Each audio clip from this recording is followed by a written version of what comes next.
We've covered the most affordable LGBTQ-friendly city in each and every state. But before further parsing the data, we have some thoughts and opinions. Especially on some thoughts and opinions on the series.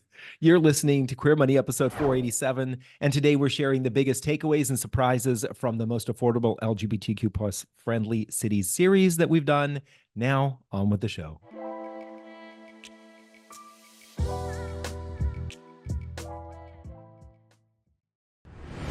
Capital One Auto Navigator does more than just auto financing. We're here to help you find a car you love, too. Shop millions of cars from thousands of dealers nationwide. Research your favorite makes and models. Explore dealers near you and more. All on Auto Navigator.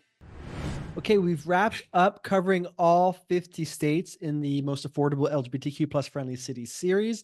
Now what David and I are going to do is sort of dive into the data a little bit more to see if we can bucket this into some more useful information, such as small towns and large towns and whatnot. We're also going to find, see if we can't find the most affordable LGBTQ plus friendly city for people with dogs. Because who doesn't love their dog? Who doesn't love their dogs? Right. I can't do that. And for couples, for singles, all that kind of stuff, so we can maybe make it a little bit more useful than what the data has already been so far.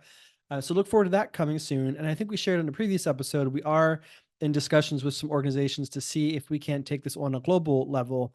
There are some organizations that might have access to data that might allow us to do that. So we're trying to research that now to see if it's possible, because many of you have said, can we do this on a global level? The answer right now is we don't know. Right. Or we're looking into it because you have asked. All right, so let's talk about this series.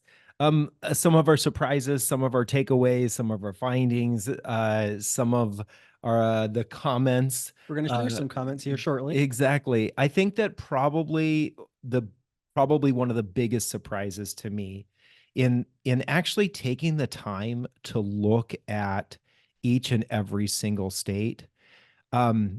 I am reminded that one, there are queer people living in every single state in this country, whether it's a red state or a blue state. There are queer people who are finding ways to live happy, enjoyable, fulfilling lives in every single state in this country. And there are people who are putting in work, really hard work, to try to prevent or limit how red some states are getting.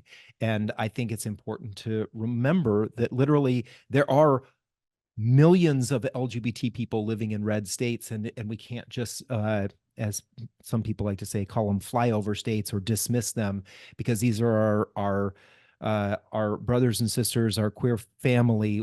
These are people that in some ways are supporting what we do in blue states, and are doing a lot more work than many people in blue states when it comes to upholding the values and the rights of our community. Yeah, that was quite surprising to me too. And I think it's, I think we as a community do a disservice, but I think media does a big disservice too. Movies, television in particular. It's like, even for straight people, like everything's about people in New York and LA or London. It's just, there are so many countries or cities across the country that have some great, from our analysis, have some great numbers, some great weather, great lifestyle, that they just don't write stories about other locations. It's like, I guess it's because that's where the studios are typically, and all the cameras and all the actors and actresses are there, and so it's just easier to base every story in those two cities. But that does a huge disservice to the rest of the country, because there's a lot of interesting landscapes out there, cities and towns out there, cultures out there that are just getting completely ignored because they're not in New York City. Yeah. And you know what I do think is interesting is actually sometimes the straight media, the non-LGBT media, that is highlighting what is going on with LGBT folks in the non-gay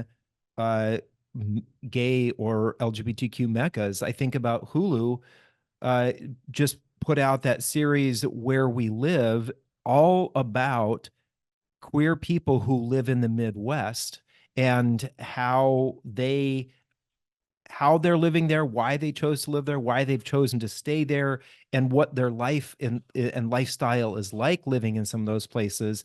And I think it's important for us to be aware of those, where our queer family is at. Yeah. And for those of us who have the privilege and the position to be able to support those people who are working really hard to try to keep states as equal as possible. So specifically, there are some red states that have hundreds on the Human Rights Campaign's Municipal Equality Index, and some blue states that don't have a single city with that.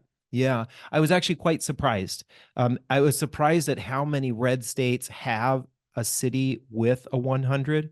And just for those of you who have not watched the first video in the series or heard us talk about this throughout the series, one of the key indicators that we used for whether or not a city was LGBTQ friendly is the Municipal Equality Index that HRC does. That really is an indication as to how strong the LGBT community and the allies that support the LGBT community are in that city, because without those individuals, none of these laws would even come close to, laws or ordinance would even come close to being put on the books if it wasn't for people who are really trying to make these cities a welcoming place for LGBTQ folks. So for example, everybody loves to bash on Florida right now, and rightly so. I think one of the important things is John and I are not saying that that red states and these cities with 100s or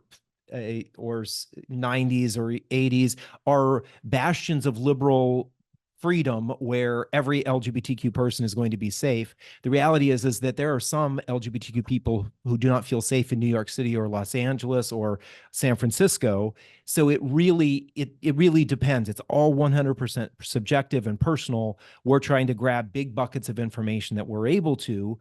And that's what surprised me is states like Florida, 8 cities that got a 100, Ohio, 6 cities that got a 100, Iowa, 3 cities that got a 100, Texas, 3 cities that got a 100. So there are lots and lots of cities in red states that are getting 100s, and there are lots and lots of cities in blue states that are getting some really bad scores. It's incredible to me that there are some cities in California that didn't even get a 50, which is really surprising to me. And everybody says California is the only place for the LGBT people to live. Yeah, exactly. Well, then likewise, our analysis kind of showed that there are a lot of small towns that are havens for the LGBT community that don't get any attention from anybody at all. Right. Yeah, exactly. For example, Brookings, South Dakota, another city that got a 100. Erie, Pennsylvania got a 100. Norman, Oklahoma, which is a suburb inside of Oklahoma City, got a 100. Although one of the things we do typically find with cities in red states that are smaller and cities in blue states that are smaller that get a 100, oftentimes it's led by the fact that that city has a very strong college or university presence, and they're doing, a lot of the folks in those communities are doing the work to try to get these ordinances in place so that queer kids feel comfortable or somewhat safe going to those cities to go to school. And to be clear, we did tap into the Equaldex as well as the some data from the Movement Advancement Project to help support some of our analysis. But I think what was interesting is the comments that we got from people. We got some great comments. I don't think we've had any. There are few topics that we've covered in the now 8+ years that we've been recording this podcast that has elicited so many thoughtful comments from people. I think it's very interesting. But we've got a lot of I don't know, let's just say bitches. This is our chance to be bitches at the bitches, I guess. It was interesting. I was surprised at the amount of privilege within the community. We talk a lot about privilege, but we also talk about how one of the recurring feedbacks that we do get ever since we've started the podcast was that we're not a monolith. All of our stories aren't the same, and we get that. But clearly, there's a whole lot of people in the community who are like, we are a monolith when it comes to where we're allowed to live. Right, exactly. Yeah, if you if you believe that the only place that LGBTQ people feel safe and comfortable is in one of these mega LGBT cities or mega cities, you're sorely mistaken, and you need to get out of your fucking bubble. Yeah, because what was very apparent was some of the comments that we did get that we won't highlight too much, but we did get there's a lot of financial privilege, there's a lot of racial privilege, a lot of gender expression privilege, and a lot of health and well-being privilege, and just simply lifestyle. Right? We know so many LGBTQ plus people who are responsible for taking care of various family members, or their parents are like at that age where they don't want to live too far away from them, and just like jaunting off to another city isn't really an option for them. I mean, I guess ultimately it is an option. They're choosing to stay with their family, but there's also that obligation that I think that many people feel that they need to stick around with their families, and loved ones that they grew up with. Right. Yeah. For example, I think about you just rattled off those various types of privilege. I mean, financial privilege. Not everyone has. I think that the last time I saw the estimate was that in order for someone to pick up and move, depending on how many belongings they have, it costs anywhere from about $4,000 to $12,000 to move. There are a lot of LGBT folks who simply don't have the financial privilege to say, I'm going to just pick up and move from Nashville to Los Angeles, or from Oklahoma City to San Francisco. They just can't afford to do that. And so there's a reason. I also think about racial privilege. There are a lot of queer folks who are people of color who do not feel comfortable. Like I don't think that a lot of people get the fact that not a lot of Black people feel comfortable in places like Portland, Oregon, or Minneapolis, Minnesota. These are cities that get a 100, right? But not a lot of queer Black folks feel safe living in those cities. And so living in a city like Memphis or Little Rock or some of the suburbs of Atlanta that didn't get a 100 in those areas, they may feel more safe living there. And so we need to check our racial privilege when we just say to people, oh, just move somewhere else. Yeah, exactly. Yeah. In the market for a new ride, Capital One Auto Navigator makes car buying easier. Search for a car you love and pre-qualify for financing to see your real rate and monthly payment without impacting your credit score. Get started today. Terms apply. See CapitalOne.com/Auto Navigator for details. So if you have been watching, you know that this is a continuation of our series. If you want to catch that whole series, you can click up here. If you're watching on YouTube, if you're listening, you can click the link in your podcast player. Last week, we did visit the last state, and that was Alabama. YouTube viewers can catch that up here. And if you are listening, click that link in your podcast player. So we're not sharing podcast love this week because we're going to share some of our favorite comments from throughout the last 50 some weeks or so. They're not all necessarily love, but just some of the great thoughtful comments. And then there's a meaty one that I want to share because I think it really sort of encapsulates the sort of the inspiration behind this whole series. So I think what's as interesting as some of the comments are is some of the names. Yeah, exactly. So Mr. Butch 308 said, for best city to live in Florida, my vote goes to Hollywood, which is located right smack between Fort Lauderdale and Miami. This beautiful town scores 100 on HRC's scale, has its own LGBTQ plus organization, My Hollywood Pride, and its own Pride celebration. And I love that Mr. Butch 308 shared that because that gives us some sort of like real life flip-flops on the ground experience of what of a place in Florida or a place in the country that I never would have occurred to me to even consider moving to is Hollywood, Florida. Yeah. Obviously, when the data that we're using, especially when it comes to things like cost of living, housing, rents, all of that is subjective, right? I mean, these are averages or medians that are oftentimes pulled. So maybe you can find a really cheap place to live in Hollywood, Florida. It just didn't work out that way because of the way that the numbers came out when we used these large median buckets of numbers. But it's good to know that somebody's like, hey, I live here.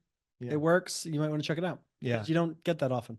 Similarly, from Kevin Calhoun 9219. Kevin is a super fan of ours all across the social media. So thanks, Kevin. We appreciate it. Kevin said, "Yay, Cleveland. It's encouraging to hear this. Plus, I'm confident that you two will put Toledo on the LGBTQIA map." Well, we are working on that, trying. Kevin. Thank you. Try to hopefully encourage Toledo to get that 100, move up from a 94 to 100 on HRC's Municipal Equality Index. Exactly. And then likewise, William Larson 275 said, Ohio is amazing, but so underrated. And I think that's what we're finding too. I mean, obviously, we were surprised that Ohio got 6 cities with 100. But I think there's a lot going on here in Ohio and a lot of LGBTQ plus people that we've encountered, and in Michigan as well, that I don't think gets a whole lot of attention on a national level. Yeah, I'm going to pull this out here. I think that that cities may be just like members of the LGBT community or minority communities. That that there are oftentimes there are systemic issues as to why people discount or overlook various cities, just like minority communities have been discounted and overlooked. And it's actually nice to see that there are people who are really saying, hey, I love this information. For example, I guess it's pronounced Celia's Heart. I don't know exactly, but Celia's Heart said, currently looking to buy, and this info helps. Thank you. Purple heart emoji. So it was really, really nice to hear that. I think it's one of the great things about the feedback is we have been getting a lot of people who have been appreciative of the data or have been very appreciative of very specific data because it did mean something to them. Exactly. Steph Winan T5038 said, please do Kentucky and please don't say Louisville. It's the most dangerous city of size in Kentucky. Do you remember I should have looked it up. Do you remember what the winner was in? It was not Louisville. The winner in Kentucky was Covington, and Covington is a suburb of Cincinnati. It's on the southern side of Cincinnati in the state of Kentucky. All right, Joel Miller 6108 says, none of the cities on our list particularly exciting, but also not the worst. So I do think that was interesting that they responded that they're not particularly exciting, but they're also not the worst, because that's one of the things that we're finding is that a lot of these are just cities that people don't know a whole lot about. So they don't know anything about them being exciting. And some of the stuff that we found, especially about what is going on in the LGBT community, what the LGBT community is doing in some of these cities, it is really exciting and a lot of fun. For example, in Phoenix, there's the organization that does the camping development work for LGBTQ youth, trying to help build them into leaders, which I think is amazing. Yeah. And then Feezer replied to Joel Miller 6108, said, unfortunately, affordability, excitement, and year-round perfect summer like weather don't exist in the US. It's usually 1 out of 3. Depends on your definition of excitement. And I think that's what we found too. I mean, really the impetus for why we started the series was every list that we see is like the most ideal place for LGBTQ people to travel to or to live in. Was always seems to be so focused on the bars and restaurants and clubs that are there, and little to do with cost of living and other services that the community needs. Yeah. All right. So Digital Office Home, another respondent on YouTube, says, oh my goodness, this is exactly what I need. My partner and I are looking to move because we have been stuck in a very conservative place and we are so ready to move. We are looking for a mild climate, affordable housing, and a good, safe place to retire. Aren't we all, honey? we have been interested in we have been interested in your North Carolina video, which is it's interesting. I just saw an article that talked about how many Blues or Democrats have been moving to North Carolina. Unfortunately, still hasn't flipped the state to being a purple or red or blue state, but we're packing them in there because we're going to do it. Exactly. Then RRWD9WF said, I guess that's what happens when you don't name yourself. I don't know. Maybe it means something to them. The system generated name. I don't know. It's true. Anyway, they said, thank you for calling attention to the fact that all within the LGBTQ plus community are not looking for the same thing. Lesbian couple internationally open and ready to start a new chapter in a smaller town. Low cost of living, slower lifestyle to create and focus more time to enjoy life. Currently in Los Angeles and ready to say goodbye. Bingo. Not everyone wants to live in Los Angeles. Exactly. And then this one I'm really excited about. Robin Hartzell 2380 said, I'm age 56, a gay man, born and raised in Wichita, came out while a teenager in the early 1980s and thrived. In 1978, my city was one of the first in our nation to pass a gay rights ordinance, but soon after it was targeted for repeal successfully by Anita Bryant's Save the Children campaign. Much like it was with abortion protesters in the 90s, it was fanatical outsiders who initially came into our city to make extreme political statements and influence legislation. Geez, it seems like it's happening now. Yeah, it sounds familiar. They continue, while we don't have a densely queer populated neighborhood, in addition to Delano, the Design District in Old Town mentioned in your video, College Hill and Riverside have long been known for a strong and LGBTQ plus presence and visibility, as well as gay-friendly heterosexual allies. There are plenty of homes with rainbow flags and automobiles with equality bumper stickers. We're no gay mecca, of course, but we have a cozy queer community and a city big enough to offer everything you need without high prices and being stuck in traffic for hours. Thanks for the recognition. And that's, to me, that kind of really is exactly why we sort of did this series. I mean, here's this guy's in Wichita, Kansas, and is telling us that since the 80s, he's been out and has thrived. I think a lot of more privileged people within our community would be like, we can't live in Wichita. Kansas. Yeah, right. And what was interesting is Wichita did show up as one of the top 10 cities when it came to LGBTQ plus friendliness and affordability when we looked at the second half, the 25 states that we covered in the second half.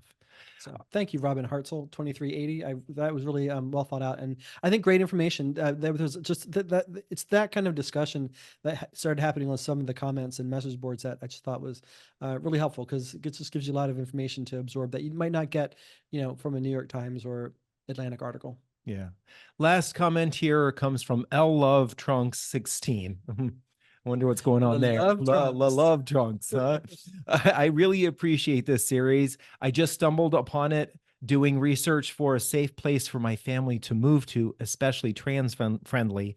I'm keen to check out y'all's videos on Minnesota, Colorado, Illinois, and New York, which I'll be doing ASAP. Well, I will say it is nice that you're that you stumbled upon this. What we have heard is that some cities in New York are really becoming the attractors right now for Rochester. Rochester specifically, New York. Now, if you don't want to go that far north, it looks like all the cities or states that you picked are a little bit on the cold side: Minnesota, Colorado, Illinois, and New York. So maybe you're. Well, you know what? You have a warmer heart, so it keeps your body warm. This is going to shock some people who watch or listen to these videos, but some people, personal safety is more important than freezing their butt off in the winter. Exactly. So some strange comments that we got. I thought we established from the outset that we were talking about the most affordable LGBTQ plus friendly city in each state, and in each state. So one of the Well, I guess I should say that when we did Wyoming, somebody said gay people don't live in Wyoming. And I thought, well, we're doing this city in every state. We can't just exclude Wyoming because you don't think somebody lived there. But then somebody complained, I think this was from when we did the Memphis episode. They said, crime isn't factored into this. I was like, well, we're not doing it. We didn't add it. I mean, we can add all these different variables on top, like weather and crime and all these different, but then it just makes it fewer options. Well, not only that, in order to do something like that, that kind of research really has to come from a funded research institute. And folks, we are not a funded research institute. We are two guys who put together the data on our own and are trying to share just a little bit more information with the LGBT community so you can make better decisions. Yeah. Another comment was, you forgot about Los Angeles, California. Well, we didn't forget about it. And I think we've said this before. It is an LGBTQ friendly city in most places. There are spots in Los Angeles that are not LGBTQ friendly, but in general, Los Angeles is an LGBTQ friendly place, but it's also a really, really expensive place to live. Really, really expensive. I mean, there's no surprise to anybody. I mean, everybody's been watching the news, right? People are leaving California in droves, mostly in large part because of the costs. It's just something's got to happen there. Anyway, one of the great, I think this one still makes David and me chuckle. Somebody said, when you do New Mexico, Santa Fe better not be the winner. Yeah, that's exactly probably what was going on. We saw a little head shake and finger wagging when they said Santa Fe better not be the winner. Well, it's not. It wasn't. It's a little bit too expensive to be the winner, but it was I think it got third place. It's LGBT friendly, yes. but it's also expensive relative to other cities in New Mexico. So it didn't get the winner chicken dinner. Another strange comment here is that this series seems to be predominantly focused on the experience comfort of white gay men, not necessarily the entire community. Well, I don't know how many of our videos this person watched, but they clearly didn't watch very many, because we did call out racial significance in some of the series that we did. At the beginning, we tried not to, because we wanted to just focus on this being affordability and LGBTQ plus friendliness. But I do think that there is a point to be made that racial privilege, as we talked about earlier, is an important thing that people need to factor in. But I think that kind of the comment that we talked about earlier, there's just no utopia. I think, unfortunately, there's no place in the country that has optimal weather, low cost of living, and is 100% unabashedly supportive of LGBTQ plus people. That just doesn't exist. I don't know that place necessarily exists in, I can think of maybe a couple of cities in the world that might fall into that category. But then you have to, move across the globe. Yeah. And not everybody has that option either. And it's dynamic, right? It's always changing. 10 years ago, 15 years ago, people would have said Florida is probably one of the most LGBTQ friendly states in the country. And now look at it, right? And then you look at places like Arizona, and 10, 15 years ago, people would have said that state is not a friendly state for LGBTQ people. It's now one of the most LGBTQ friendly states when it comes to cities like Tucson and Phoenix. So it's all constantly changing. We are just pointing out what's happening right now. Yeah. So stay tuned for your Queer Money takeaway. Financial independence with a checking and savings account that doesn't nickel and dime you with fees. Get a Capital One 360 checking or 360 performance savings account at Capital One today. Thanks again, folks, for listening to another episode, or if you're watching another episode of the Queer Money Podcast. Again, we are going to take all of the data that we have acquired over the last year, and we're going to keep breaking it down to further help people like you narrow down regions in the country to consider as most affordable, LGBTQ friendly, with qualifiers such as great places for pets, or singles, or couples, or even more. Lots more fun data coming your way, folks. If you'd like to see the results from all the cities in each state that we're analyzing, please go to queermoneypodcast.com/cities, or click the link in your podcast player if you're listening, or click the link right here if you're watching on YouTube. Thank you and have a great weekend.